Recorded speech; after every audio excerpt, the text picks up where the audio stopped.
আমাৰ বাবে অতি আনন্দৰ কথা যে ৰিলায়েন্সৰ দৰে এটা বৃহৎ ঔদ্যোগিক প্ৰতিষ্ঠানে আজি অসমত উদ্যোগ স্থাপন কৰিবলৈ আগবাঢ়ি আহিছে।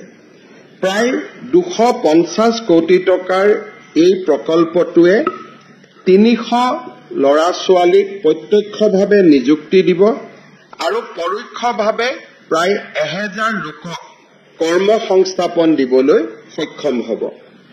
আমি সকলোৱে জানো যে আমাৰ ৰাজ্যখনত বহুদিন ধৰি আমি এটা উদ্যোগৰ বাবে প্ৰয়োজনীয় পৰিৱেশ নিৰ্মাণ কৰিব নোৱাৰাৰ বাবে অসমৰ বহু ল'ৰা ছোৱালীয়ে দেশৰ বিভিন্ন ৰাজ্যত গৈ কাম কৰিছিল।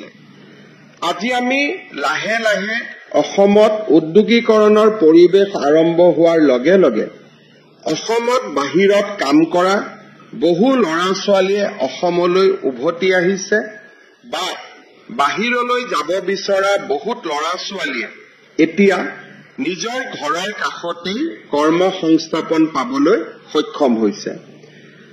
আমি ইতিমধ্যে যোৱা 3.5 বছৰত অসমত 40,000 কোটি টকা বিনিয়োগেৰে কেইবাটাও উদ্যোগৰ স্থাপনৰ বাবে মেমৰেণ্ডাম অফ আণ্ডাৰষ্টেণ্ডিং আমি চহী কৰিছিলো আৰু লাহে লাহে সেই সময়ত আমি স্বাক্ষৰ কৰা যিবিলাক MOU আছিলে লাহে লাহে আজি কাৰ্যত পৰিণত হোৱা আমি দেখা পাইছো। আমাৰ এডভান্টেজ আসাম সন্মিলনত অংশ ল'বলৈ ৰিলায়েন্সৰ চেয়াৰমেন আৰু মেনেজিং ডিৰেক্টৰ মুকেশ ধীৰুভাই আম্বানী ডাঙৰীয়া আহিব, টাটা চান্সৰ মেনেজিং ডিৰেক্টৰ আহিব। এই ধৰণে অসমৰ আৰু অসমলৈ সেই দিনাখন ভাৰতৰ গোটেইসমূহ ঔদ্যোগিক প্ৰতিষ্ঠানৰ যাক আমি মূল ব্যক্তি বুলি কওঁ তেখেতসকল অসমলৈ আহিব আৰু মোৰ লগত প্ৰাৰম্ভিকভাৱে কথা পতা অনুসৰি তেওঁলোকে এটা মুকলি মন লৈ অসমলৈ আহিব যাতে অসমত প্ৰথমবাৰৰ বাবে প্ৰাইভেট ইনভেষ্টমেণ্ট তেওঁলোকে এনাউন্স কৰিব পাৰে। আৰু যদি আমাৰ অসমত আমি এটা সুন্দৰ ঔদ্যোগিক পৰিৱেশ এটা যদি আমি দিব পাৰো তেতিয়াহ'লে মই ভাবো যে আমাৰ ৰাজ্যত এইবাৰ যি প্ৰাইভেট ইণ্ডাষ্ট্ৰী অহাৰ এটা ডাঙৰ লক্ষণ আৰম্ভ হৈছে এই জাৰ্নিটোৱে আমাৰ অসমক বহু ওপৰলৈকে লৈ যাব। মই আশা কৰো আজি আমাৰ ইয়াত ফেক্টৰীটোত থলুৱা ল'ৰা ছোৱালীয়ে কাম পাইছে।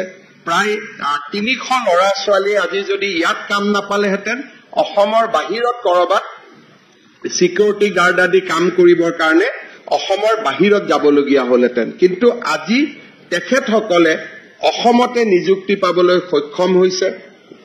মোক কোৱা মতে ইয়াত আৰু 2টা লাইন কৰাৰ কেপাচিটি আছে। যদি ভৱিষ্যতে হয় আৰু ল'ৰা ছোৱালীয়ে নিয়োগ পাব, মই সকলোকে আহ্বান কৰিম সকলোৱে যাতে কেম্পাকুলাৰ এই যিটো জাৰ্নি তাক সাপোৰ্ট কৰে।